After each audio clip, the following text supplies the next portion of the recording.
बुखार में अक्सर लोग पैरासिटामोल जैसी दवाइयों का इस्तेमाल करते हैं। बच्चे हो या फिर बुजुर्ग, थोड़ा सा बुखार उतारने के लिए भी माँ बाप अपने बच्चों को पैरासिटामोल लेने की ही सलाह दे देते हैं। लेकिन कुछ रिपोर्ट्स में ये दावा किया गया है कि पैरासिटामोल टैबलेट क्वालिटी टेस्ट में अब फेल हो गई है।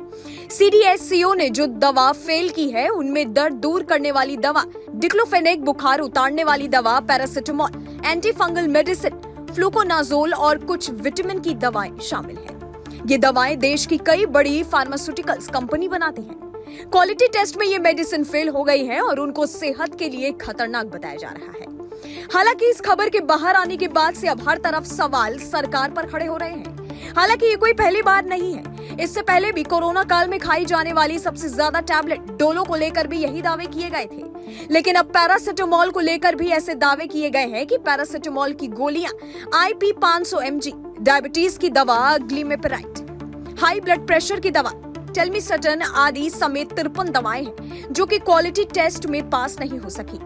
इस खबर के बाहर आने के बाद से अब सियासी हलचल तेज है। इस मामले पर अब समाजवादी पार्टी के प्रमुख अखिलेश यादव ने अपनी प्रतिक्रिया दी।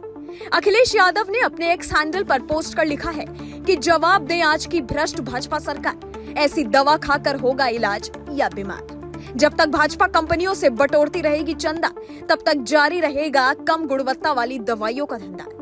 इस रिपोर्ट के बाद भी कोई कार्रवाई होगी या चंदे की रेट बढ़ाकर मामला रफा दफा कर दिया जाएगा। जनता की जान से खिलवाड़ करने का ये भाजपाई खेल अच्छा नहीं, निंदनीय। यही नहीं, अखिलेश यादव ने इस ट्वीट के आखिर में ट्रेंडिंग में हैशटैग नहीं भाजपा चला दिया। आपको बता दें कि कुछ दिनों पहले सरकार ने 156 फिक्स डोज दवाओं को बैन किया था। उन दवाओं को भी स्वास्थ्य के लिए हानिकारक बताया गया था। तब सरकार ने ड्रग्स एडवाइजरी बोर्ड की सिफारिशों के बाद ये फैसला लिया था। फिक्स डोज दवाएं यानी FDC वो दवा होती है जिसमें एक ही गोली में एक से ज्यादा दवा मिलाई जाती है। इनको खाने से तुरंत आराम भी मिल जाता है।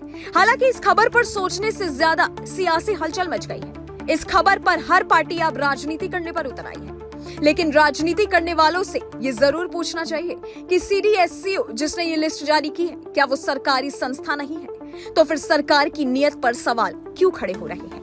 क्या सिर्फ राजनीति करने के लिए कोई भी तोहमत लगा देंगे?